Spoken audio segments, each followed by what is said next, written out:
So hi guys, welcome back to my channel, The Real Housewife of SVG. So this is just a snippet of my very busy week. It started on the weekend with the daddies, hanging out at the beach, doing his coding and his tech stuff, or should I say his office, while the babies and I sat, looked pretty, and the other children, of course, did what they did best, which is get on daddy's nerves while he worked. Later that night, we did our quality and quantity podcast. We were discussing tariffs. The daddies had quite a lot to say about that, economics, finance, all of that up his alley. He spoke about Bitcoin, trade. So we'll have that podcast there for you to just check it out.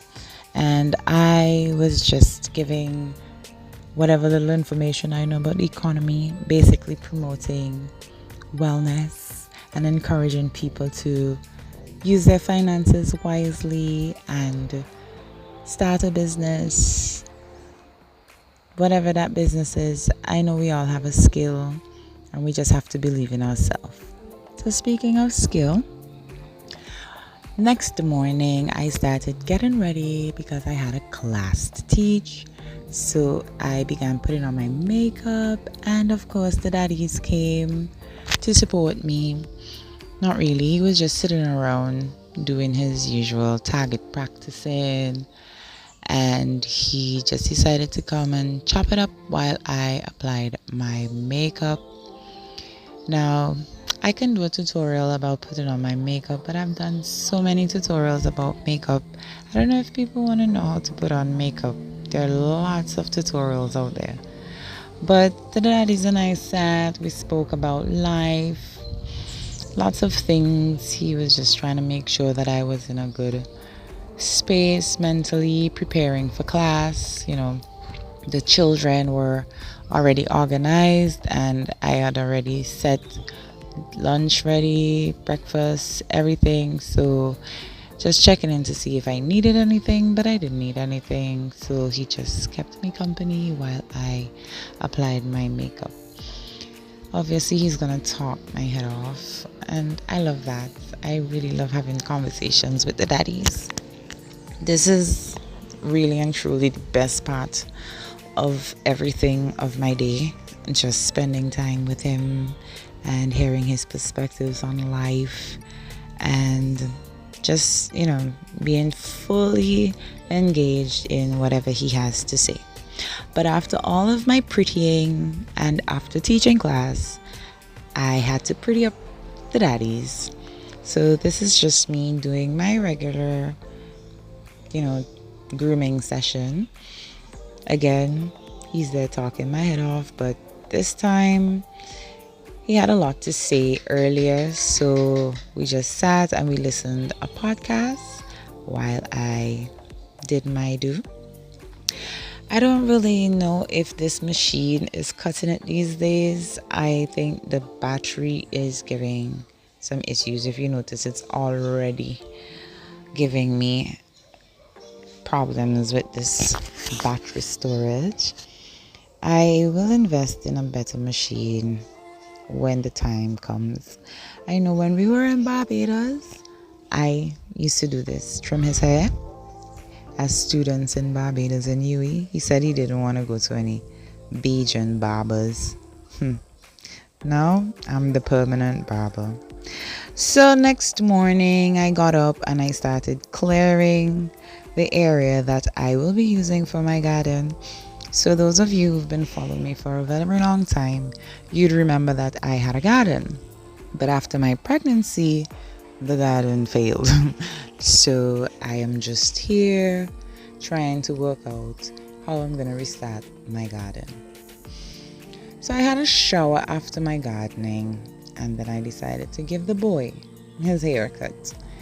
And giving Kilon a haircut is the most tiring thing that you can do because he is so active, very animated, fidgeting, twisting. He always wants a break, but I think he does a really good job because I know children his age to get the haircut, sometimes they kick and scream, and I've never had that problem with him. He has always been, open to grooming when he had his locks.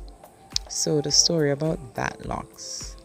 One night, the daddies and I were in the kitchen, and Kaylee came out with Kaylon, and half of Kaylon's locks were missing. So we asked Kaylon, where's his hair? And he said he sat and he cut them off. So we asked, why did you cut them off? He said he wanted to be cute. So I said, well, no problem. I'm going to make you cute like daddy. And that was the end of Kaylon's locks. I did keep them because that would be like his first haircut. He's been growing those locks since he was an infant. And he's now 6. So I kept the hair. And I know a lot of people don't keep those sort of stuff, they're not sentimental, but I keep stuff. I have their navel strings, I have their armband with their names at the hospital, I have their first blankets, first shoes. I even have my nephew and my niece's umbilical cord. And they're all adults and working. So I just keep these things. I have their teeth. Is that weird? Do we usually keep teeth? Put it in the comments, because my mom kept our teeth. And I still have my teeth. Well, not me, my dad. I wonder if he still has it. My mom kept them in a grip underneath the bed. And when I say a grip, I don't mean a suitcase.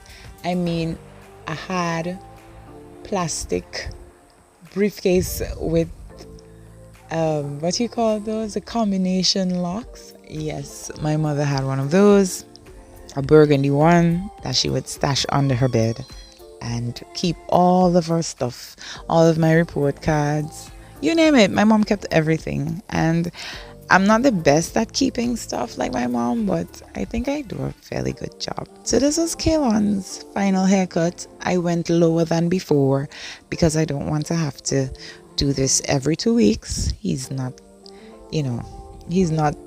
willing to suspend his time that long. So after I did his hair, I just decided to give the porch a sweeping because of the hair and the fuzz.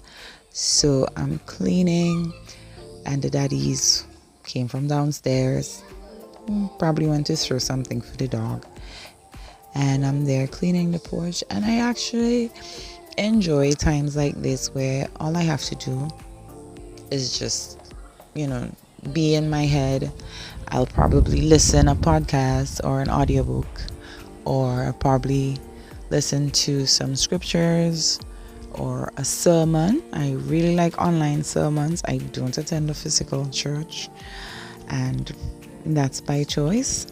So I get my religious upliftment from online sources, and they're really good because I don't have to listen to one pastor. I don't have a pastor. I have lots of different spiritual people who I listen to, who are from different walks of life. They're not all English speaking, Western, traditional, religious teachers like pastors and priests. I have other people who I gain spiritual enlightenment and upliftment from. And I like it like that. So the sun is out, and I'm back from on the step, sweeping the step, and that's good enough. So that's basically what I did that day. But here we are, early morning, 6 o'clock. I got up, getting ready to go for a run, to do my usual fitness, and it's raining. Yes, it's raining. I am back out checking to see if the rain is out, and Kaylon is calling me. I don't know what Kaylon wants, but he is always worried that I am gonna be too far from him. Very attached, like his daddies, but that's okay because I have a lot of love to give. So obviously he wants to show me his latest dance moves. He's a break dancer in his mind, and I'm here for it. Live your best life, Frolic King. But in the video, I realized that I was looking up at a bird, and that photo came up. So yes, Just admire that photo fitness right there for a woman who has had a baby not even a year as yet. I'm telling you. Yes, please. Already lost my baby weight. So now I am making seitan for lunch. And you already know how the seitan process goes. I've kneaded the flour and I'm going to put it to sit. But this morning I also decided to do some bread. So I needed dough for bread and I left them to sit. While the seitan and the bread dough was rising, I decided to mince some pumpkins and to steam some coconut flakes that I have, because I'm not just doing plain bread. I'm going to do sort of like a coconut bread, but not too much coconut in the bread. Sort of like a red belly kind of something, but not as much sugar. It's just there to add a bit of fiber, but not too much fiber. And here is my seitan in the pot. Now, while I got everything prepared and headed for my shower, obviously the little ones worked up an appetite. And by little ones, I mean all the children, including the biggest child who's there playing with the ball. Yes, so the daddies love to play football with the children in the house. I'm not the kind of mom who makes a fuss about it. I don't have breakables and ornaments and so on. So talking about ornaments, why don't I have ornaments? I will have to show you a picture of where I grew up. And if you notice, there's like a whole menagerie of glass animals, right? There's a whole glass menagerie. And my mom prided herself on, collecting these menagerie. And I had the task of cleaning them, dusting them, always ordering and rearranging them. She really loved the way I would organize stuff. Her wares. She had a whole cabinet of wares just stacked. And what did I do? I would wash all of those dishes and put them back. She had really nice stuff like fine china. And when I say fine china, I mean literally fine porcelain china that was iridescent, like they painted it with some sort of pearls. It was really pretty. I don't know where my mom got these things, but most of the fancy wares that she got was from Trinidad that she brought back to St. Vincent when we migrated. So yes, the children are still there working up a sweat. For some reason, Kaylon is not here. Anyway, everybody's having fun, including the babies. And I am there getting myself organized. I don't know what I was doing. But anyway, I was able to finish cooking the meal. And this is what it looked like plated. So it is just sauteed pumpkin and white rice with curried seitan. This is the bread that I made with the coconut inside. And of course, I combed the baby's hair. How can I forget that I combed the baby's hair?